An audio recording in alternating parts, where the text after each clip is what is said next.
અમદાવાદના ધોળકાનું વોઠા ગામ બેટમાં ફેરવાઈ ગયું છે। સાબરમતી નદીનું પાણી ફરી વળતા વોઠા ગામ જળબંબાકાર થઈ ગયું।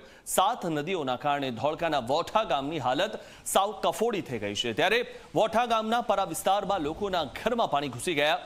સહીજથી વોઠા અને વોઠાથી તારાપુરનો રસ્તો બેટમાં ફેરવાઈ ગયો છે। ધોળકાના વોઠા ગામના ખેતરો પણ બેટમાં ફેરવાયા છે। ખેતરો જળબંબાકાર થતા ખેડૂતોને મોટા પાયે નુકસાન પણ થયું છે। ત્યારે વોઠા ગામમાં પાણી ભરાતા 2000 લોકો પ્રભાવિત થયા। વોઠા ગામમાં દુકાનો, મકાનો અને મંદિરમાં પાણી ભરાઈ ગયા છે। વોઠા ગામમાં ઢીચણસમાં પાણી ભરાતા જનજીવન પ્રભાવિત થઈ ગયું છે।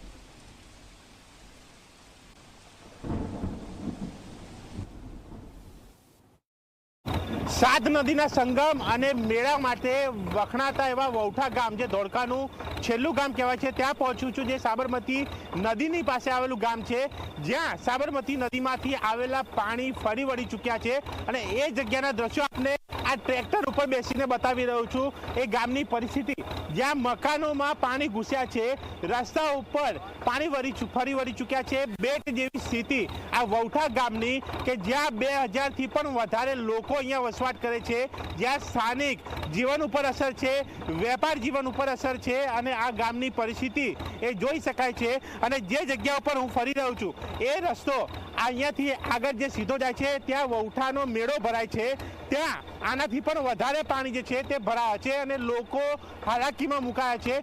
મુશ્કેલીનો સામનો કરવો પડી રહ્યો છે સ્થાનિકોને।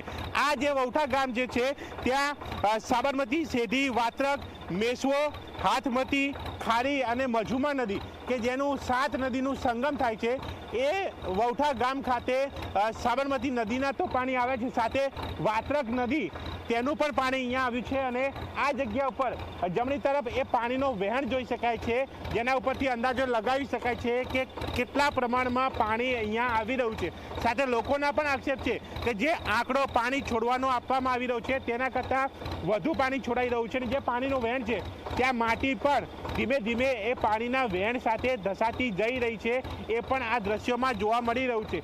આ પરિસ્થિતિ છે આ વૌઠા ગામની કે જ્યાં બેટમાં આ ગામ ફેરવાતા તમામ લોકો પ્રભાવિત થયા છે અને ના માત્ર વૌઠા ગામ પરંતુ ધોળકાના આંબલિયાળા ગામ હોય કે પછી આસપાસના સહીજ ગામ કે પછી ખેડાનું જે રસિકપુરા ગામ કે ખાતરીપુર ગામ એ પણ પ્રભાવિત થયું છે અને ત્યાં પણ લોકોને હાલાકી પડી રહી છે, એ સ્પષ્ટ બાબત છે। અને તેમાંથી સ્થાનિકો અહીંયા મુક્તિ ઈચ્છી રહ્યા છે, કારણ કે આ આજકાલની સમસ્યા નહીં પરંતુ વર્ષો જૂની આ સમસ્યા એ પાણી ભરાવાની છે અને જે પ્રમાણે આ વર્ષે અહીંયા જે પાણી ભરાયું છે તેમાં આ વખતે વધુ પાણી છોડાયા હોવાના લોકોના આક્ષેપ છે। જે આંકડો જાહેર કરાયા હતા તેની સામે એ બાબતની નારાજગી છે અને સૌથી મોટી સમસ્યા છે લોકોને પડતી હાલાકી, કારણ કે જ્યારે આ પ્રકારના પાણી ગામમાં ભરાય અને તે બાદ 3, 4, 5 દિવસ જો આ પ્રકારની પરિસ્થિતિ ગામમાં રહે તો અંદાજો લગાવી શકાય કે એ લોકોનું જીવન કેવું અહીંયા ગુજારવું મુશ્કેલ પડે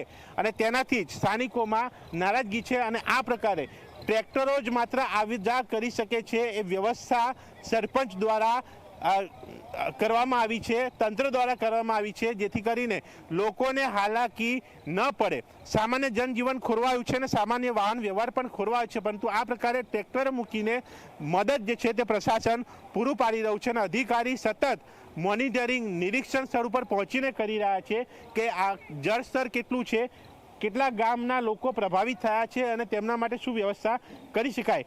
એટલે તંત્ર કામ કરી રહ્યું છે, પણ જે પાણી ભરાવાની સમસ્યા એ અહીંયા દૂર થાય એ લોકોની માંગ છે।